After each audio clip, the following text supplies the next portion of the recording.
Ever wonder why your remote Scrum ceremonies aren't quite clicking? If this sounds familiar, it's time to start making some specific adjustments for your remote team. I'm Emily from Parable. At Parable, we've helped over 250,000 teams run over 750,000 Scrum ceremonies remotely.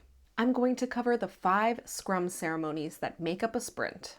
Then I'm going to break down how those ceremonies are different for remote teams and how you can successfully run them remotely. Sprint planning. During sprint planning, the Scrum team commits to the tasks they will complete in the upcoming sprint. Usually, teams collect tasks that can be done and keep them in a product backlog. As the team selects tasks from the backlog, they clarify what each item means and who owns it. So, what's different for remote teams? Sprint planning only works when everybody can see the product backlog and the sprint board. Remote tip 1. Use a virtual tool like Jira, Trello, or Parable. Remote tip 2. Because sprint planning meetings can take a long time, break them into 2 to avoid unbearably long meetings. Hold one meeting to review stories from the backlog, and another to agree on which ones to bring into the next sprint. Remote tip 3. Optimize your time even further by doing some of the work async. Ask your team to read through the product backlog in advance and leave comments or feedback on the items. This way, you can have more time for discussion and decisions in your meetings. Daily Scrum. The Daily Scrum is a short daily ceremony where team members can share progress, unblock each other, and sync up on work. During the Daily Scrum, each team member answers some version of these 3 questions. What did you do yesterday? What will you do today? And is there anything blocking your progress? So, what's different for remote teams? Remote teams might find it very difficult to meet daily because of time zones and packed schedules. Remote tip 1. Take an async approach, or make aspects of some of your meetings async. Take an async approach by using a tool that allows your team members to ask and review the Daily Scrum questions. Making the Daily Scrum async will save you time, but you might worry that it won't have as much impact as an in-person meeting, which brings me to my second remote tip. Remote tip 2.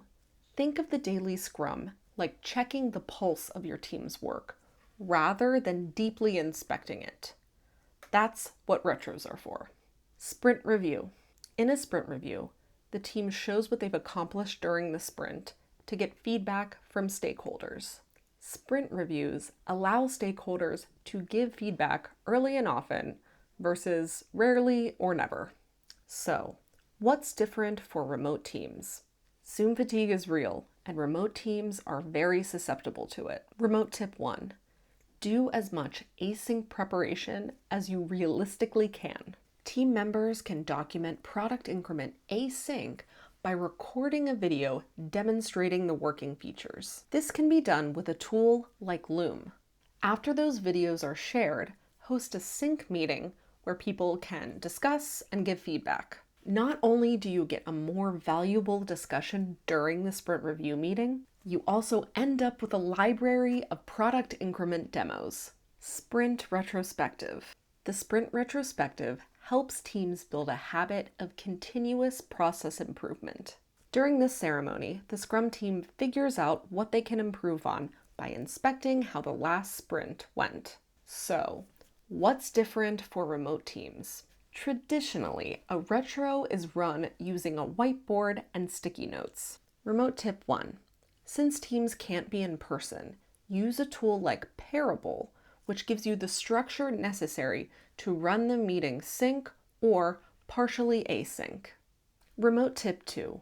To run a retro partially async with Parable, teams can open a retro board at the start of the sprint, so people can add feedback and reflections at any time.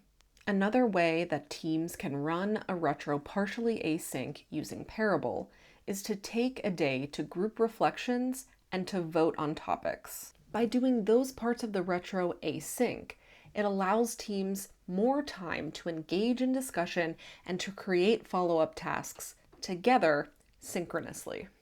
Backlog refinement. During backlog refinement, teams add more detail to sprint backlog items so that they're in great shape for the next sprint planning ceremony. During this meeting, items are taken from the top of the product backlog and turned into stories. So, what's different for remote teams? When working remotely, it's important to have an established template of entering items into the backlog so it doesn't descend into chaos. Remote tip 1. With a template, have clear qualification tests. Include checkboxes for completion when adding a backlog item. If an item doesn't meet all the criteria, it shouldn't be added to the backlog. Remote tip 2. Make sure the product backlog is deep. Detailed, estimated, emergent, prioritized. This way, you avoid people clogging up the backlog with vague notes to themselves. Do you have any tips for remote teams running Scrum ceremonies? If you do, let us know in the comments. And check out parable.co to see how you and your team can start running remote Scrum ceremonies for free today.